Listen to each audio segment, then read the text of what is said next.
new week and a new sewing video.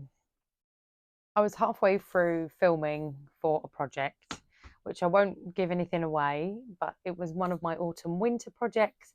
I was halfway through filming and I've hit a couple of snags.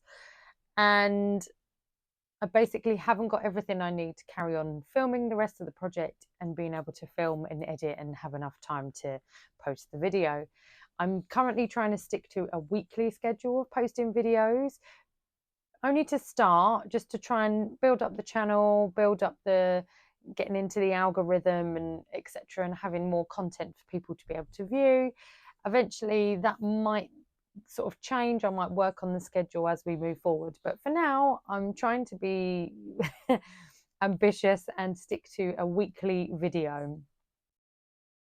I found something else in the meantime that I've picked up. So I've got a box, probably like everybody else has who sews. I've got a box of half finished projects. So I've had a little look in there to see if there's something that I've been able to pick up so that I can do something quick and then be able to make a video for this week.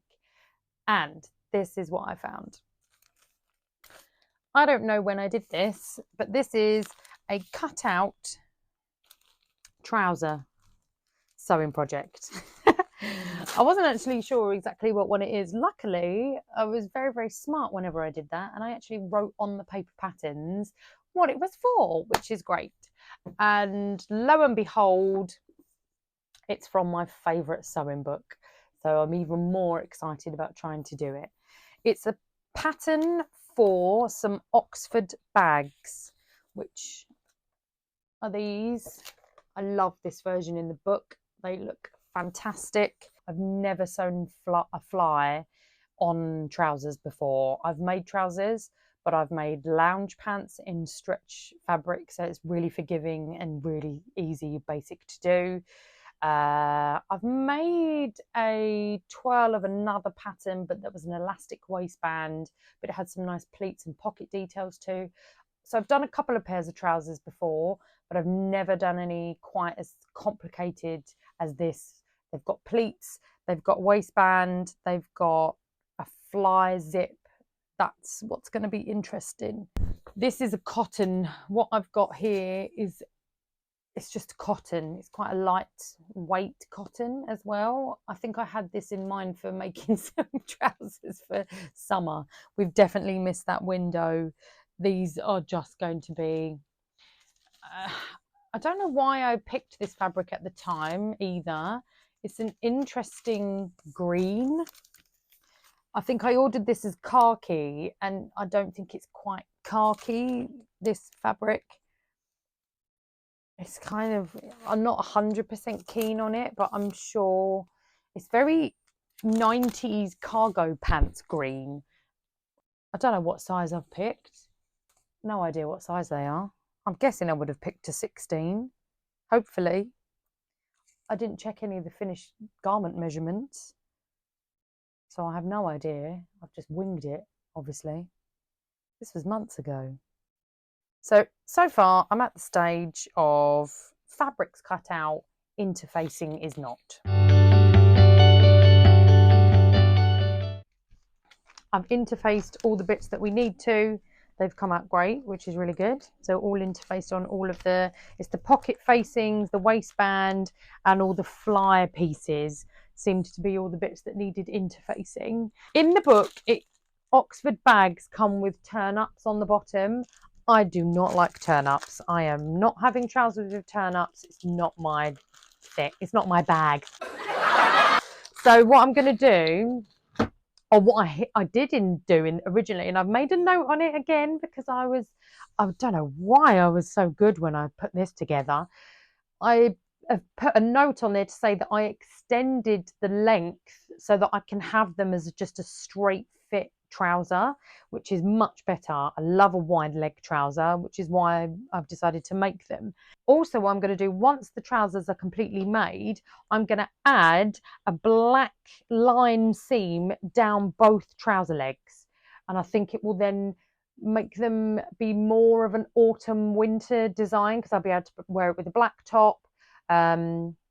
black shoes. It'll be a little bit more wintry, so I will actually wear them if they fit, if they actually come out nice. So let's move on to, what am I doing now? Oh yes, finishing the edging of all of the trouser pieces as per the instructions.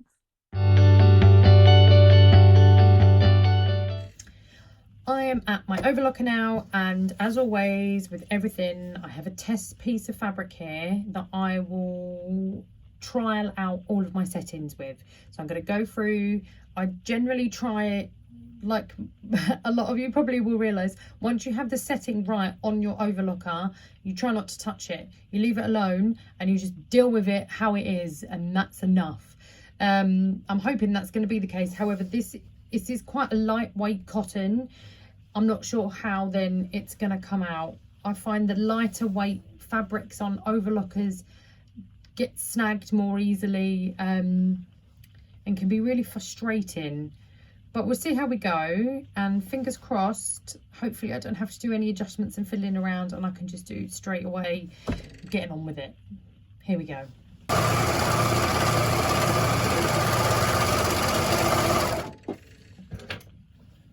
I got my new favourite snips.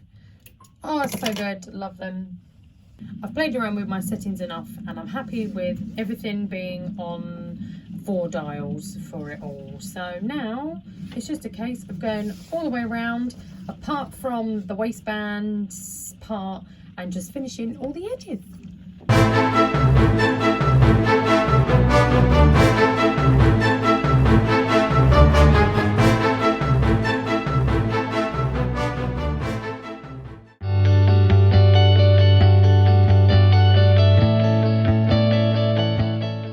So I've overlocked all the leg pieces all the way around apart from the waistband.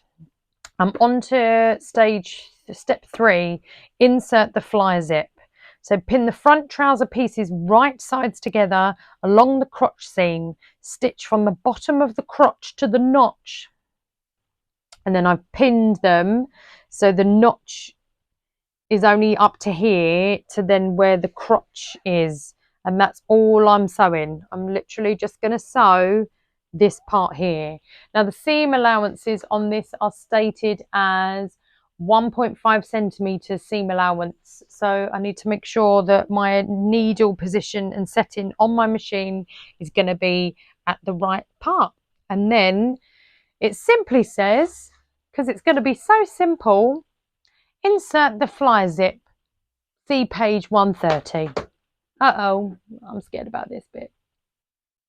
So I'm just using my sewing gauge to make sure that all my seam allowances and my position of my needle are going to be in the right place.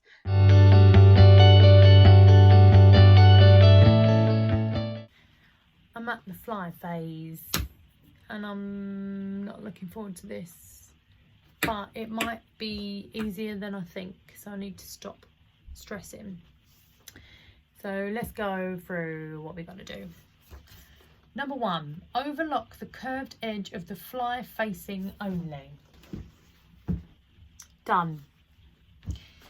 Pin the fly facing on the left hand side of the trouser front as you look at it. So that's the inside.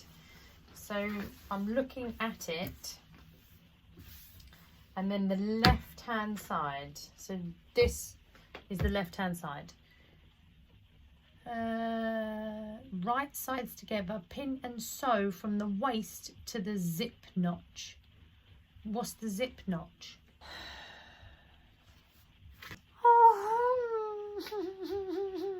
Because it doesn't look the same.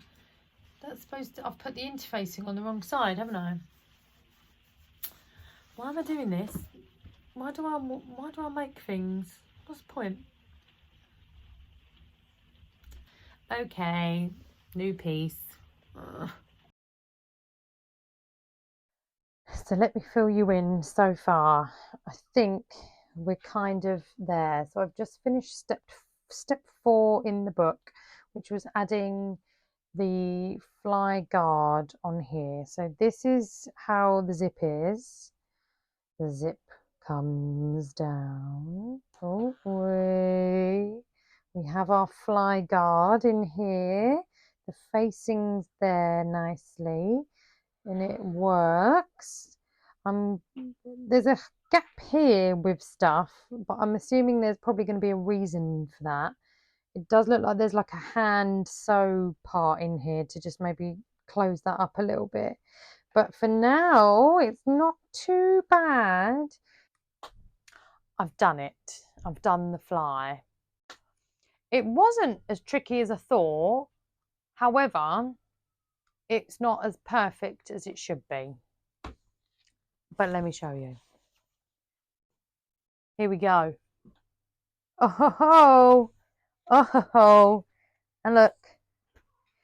Da, da, da. Look at this. Oh yes! There is like this went a bit funny here. I had to I said about that hole that didn't disappear. The hole didn't go anywhere. So I'm not sure what happened there. Maybe I just didn't stitch down as far enough as I should, or didn't do the crotch high enough. I'm not 100% because it didn't really explain whether I needed to leave any gap for where it joins the waistband part. So I don't know whether I've done that too high up for then where the waistband goes now, but we'll cross that bridge when we come to it. But I'm so pleased of how it's come out. It looks pretty. It functions basically. It's good. It works. It's yay, my first ever fly.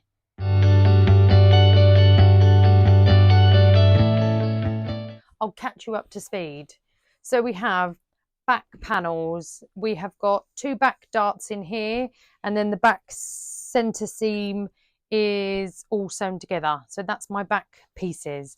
They are done. Then we have the front leg pieces, and we have now also added in the front pleats of the bag. So they are in as well. So they're just basted in to start, and then I will be putting these 2 bits together. But now, now it's the bit with the pockets.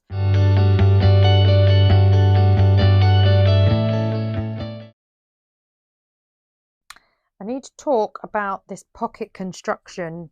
I've never done pockets with this extra facing part before, and they've got small front facing parts and then on the back pocket larger ones.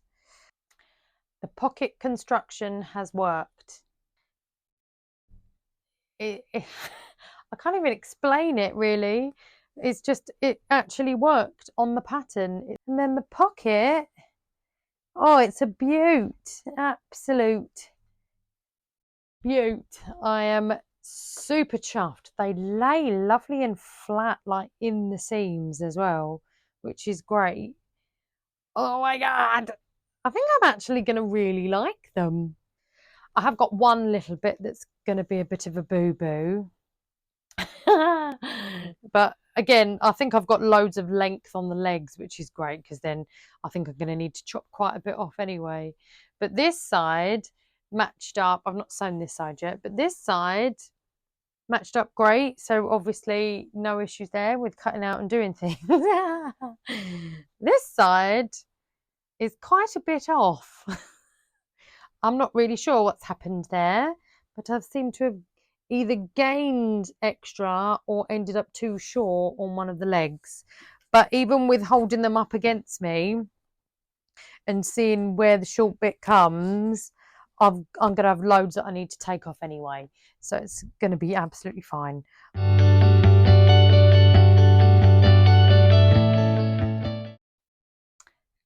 I'm at fitting stage and it's not good news. I haven't even finished the waistband yet because I was unsure of the construction anyway, because I kind of got this bit like, yep, it's a lapped zip.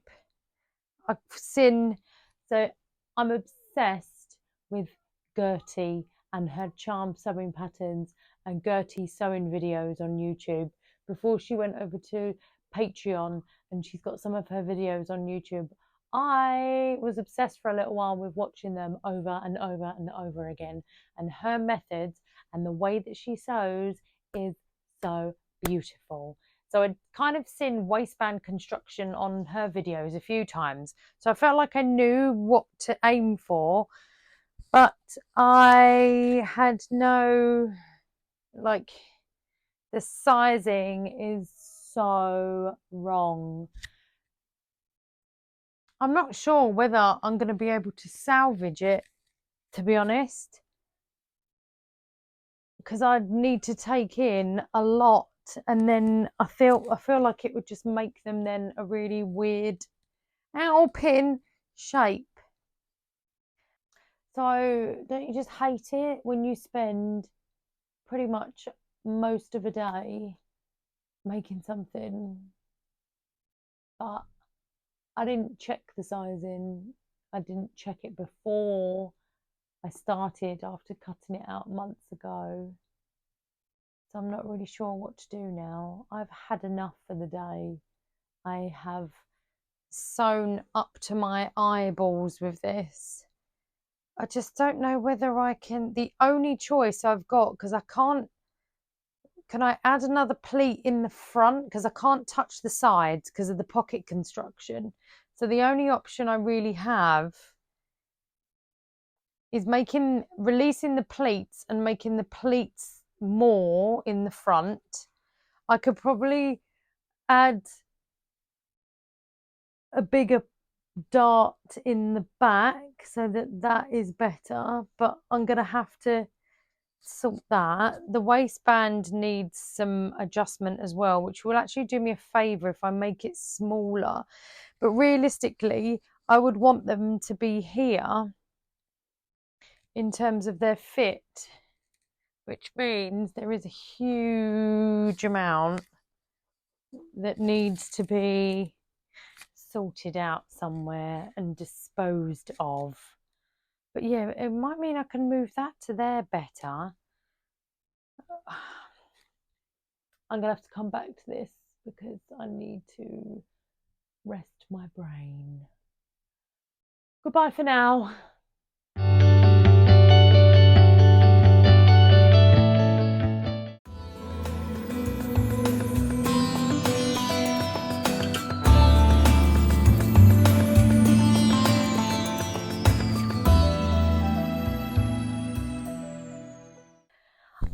I finished them, just about. I had to make a lot of changes, especially in the back here. I didn't really feel much of the progress because, to be honest, I was getting extremely frustrated that I spent so much time sort of making them and they were going to be massively too big. So I checked the measurements in the end to work it all out. So as a 16, the waist to finished garment was 39.5, which, from measuring myself previously before I have slimmed down a little bit, I think I was around 39, 40 inches on my waist measurement, so they would have fit fine. Now I actually measure as a 35-inch waist, which according to this is a size 12, which I'm very skeptical to believe. I think it probably would have been more towards the size 14 that I should have made, but obviously I cut this out ages ago. So the waist was huge. I needed to add a lot of this somewhere.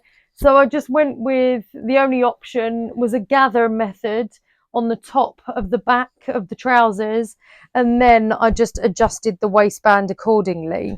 I haven't actually completely finished them yet because this is held on with a safety pin, because I haven't got a hook and bar either, so we haven't done that bit. But I did change this part. So I made the waistband come right up to the edge of where this fly guard was, which obviously finishes them much, much nicer. But I think I need a hook and bar here, and then maybe something else here, maybe two, so that it holds the waistband nicely.